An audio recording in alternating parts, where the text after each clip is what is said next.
Hey, sweetie, one day I went to the library and your Oma had this book in my stack and it's called Ahoy There, Little Polar Bear. She picked it out just for you. I hope you enjoy listening to it. Ahoy There, Little Polar Bear by Hans de Beer. Lars, the little polar bear, lived with his mother and father near the North Pole, where everything was white for as far as the eye could see. Although he spent much of his time alone, he was happy. But one day, when Lars swam quite far from his den, something terrible happened. Lars caught his foot, was pulled deep down into the sea, then yanked up in a gigantic net. Lars was dropped to the ground with such a bang he fainted. When he awoke, he couldn't tell where he was. Above him was a ladder, so he climbed up the slippery rungs. Lars roamed the long hallways. It seemed he was all alone until something rustled behind him. As he turned around, two large eyes stared at him. Lars ran for his life. Just when he thought he was safe again, he heard a voice. "Don't be afraid. It's only me, Nemo, the ship's cat. Welcome aboard." Lars looked up. Above him was a friendly-looking creature with orange fur. Lars could see that Nemo was an animal he could trust. "I'm Lars," said the little polar bear. "I'm trying to get home as soon as I can." "I'm afraid that isn't possible, at least not right away," Nemo said. "Your home is a long way from where we are now." "Where are we?" asked Lars. "We're on a ship on our way back to port.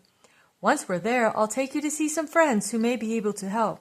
But until then, there isn't anything we can do. Why don't we get something to eat? I expect you're very hungry." When he had eaten, Lars felt much more cheerful. He curled up beside Nemo and fell fast asleep. When they awoke, Nemo took Lars up to the deck. "Look," he said, pointing to the horizon, which was aglow with lights. "That's the port. We'll be there soon." Lars was so excited he could hardly wait to go ashore. When the ship had come into port, Lars eagerly followed Nemo onto the deck and over the plank. "Try to look inconspicuous," said Nemo. What Lars found on the other side of the plank surprised and disappointed him. Everything was so untidy and dirty. "I'm afraid this isn't a very clean place," sighed Nemo. "We'd best hurry. Follow me around the back way. The streets are much too dangerous." As Lars and Nemo made their way through the alleys and back streets, Lars's white coat became dirtier and dirtier. He wished more than ever that he was home again, where everything was clean and white. Following Nemo over fences, along walls, took all Lars's efforts. At last, Nemo stopped. "We have arrived," he announced. "Wait here a moment." It was very dark. Many eyes were staring at Lars. He grew quite nervous. But the eyes belonged to some more cats who turned out to be just as friendly as Nemo. The cats looked grave as Nemo explained Lars's problem. They thought it over for a minute. Then a black and white cat stepped forward. "I'm Johnny, also a ship's cat," he said.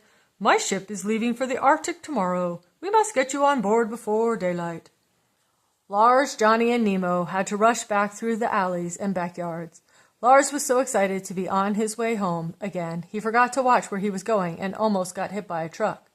When Lars reached the ship, he said goodbye to Nemo quickly, for there was not much time. It was a sad moment. For Lars, the time on the ship passed quickly. It wasn't long before he spotted something wonderful on the horizon. "Look, Johnny," he shouted, "the North Pole. See how clean and white it is? I was once as clean and white as that."